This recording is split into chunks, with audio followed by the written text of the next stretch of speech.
Mesdames et messieurs, bonjour et bienvenue sur votre chaîne d'information en temps réel, l'actualité en Afrique et dans le monde en continu. Vous informer est notre mission car l'information vous place au sommet du monde.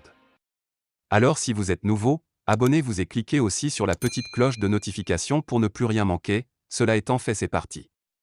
Eh bien mes très chers auditeurs, aujourd'hui nous continuons une fois du côté du Burkina Faso où le calme revient dans le pays au lendemain de la démission du président Paul-Henri Sandaogo Damiba. Une mission de la CEDEAO attendue ce lundi à Ouagadougou. Le calme régnait le lundi matin à Ouagadougou dans la capitale burkinabé et à l'intérieur du pays après 3 jours de crise politico-militaire alimentée, née d'un coup d'État vendredi dernier et qui a abouti dimanche à la démission du lieutenant-colonel Paul-Henri Sandaogo Damiba au profit du capitaine Ibrahim Traoré. Lundi, la vie a repris son cours normal à Ouagadougou et dans les autres localités du pays après une chaude journée de dimanche marquée par les manifestations en soutien du capitaine Traoré et ses hommes et contre la France.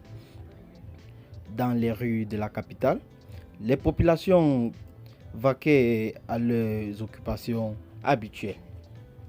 Des milliers d'élèves qui étaient en vacances ont repris le chemin de l'école ce lundi sur toute l'étendue du territoire national.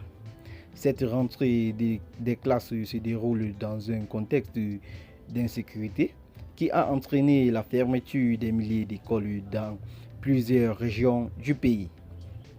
En effet, à la date du 30 avril 2022, le nombre d'établissements fermés au Burkina Faso à cause du terrorisme était de 4148 structures éducatives, selon les données du ministre en charge de l'éducation. Cette situation prive 685 935 enfants de leur droit à l'éducation. La crise sécuritaire qui n'a cessé de se dégrader depuis 2015 avait été évoquée comme la raison du premier coup d'État orchestré par Damiba contre le président Marc Christian Kaboré le 24 janvier dernier. Mais 8 mois après, Damiba a été à son tour renversé par un groupe de militaires de son propre camp, conduit par le capitaine Ibrahim Traoré, âgé de 34 ans. Le capitaine Traoré et ses hommes accusent Damiba d'avoir opéré des choses hasardeuses qui ont progressivement affaibli le système sécuritaire du pays en proie aux attaques terroristes. Damiba a démissionné dimanche au terme de 2 jours de transactions entre lui et les putschistes grâce à une médiation menée par les coutumiers et les religieux.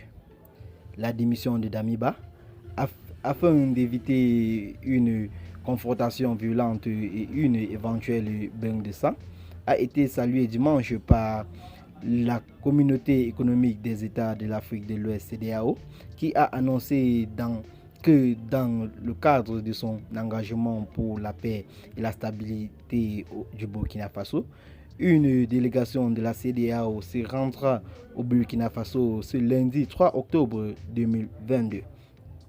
Pendant ce temps, le capitaine Traoré, lui, il prend ses marques. Il dirige désormais le pays en attendant la désignation d'un président par les forces vives de la nation. Dimanche soir, le commandement militaire des forces armées nationales composé du chef d'état-major général des armées et des chefs d'état-major d'armée, à l'issue d'une réunion, ont décidé à l'unanimité de soutenir le capitaine Traoré dans la poursuite de sa vision concernant la défense de la sécurité de la population. Le capitaine Traoré a également eu une séance de travail avec les secrétaires généraux des départements ministériels qui assurent l'expédition des affaires courantes. Il les a invités à aller vite dans le traitement du dossier urgent.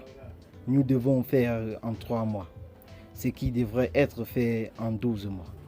Il faut du rythme, il faut aller vite. Il faut abandonner les lourdeurs administratives, a-t-il dit. Eh bien, mes chers très auditeurs, c'est ici que s'achève cette petite note d'information. Abonnez-vous à la chaîne si ce n'est pas encore fait et activez la cloche de notification. Partagez la vidéo avec vos amis si vous l'avez trouvé intéressant et dites donc en commentaire ce que vous en pensez. Bye bye et à plus pour de nouvelles vidéos.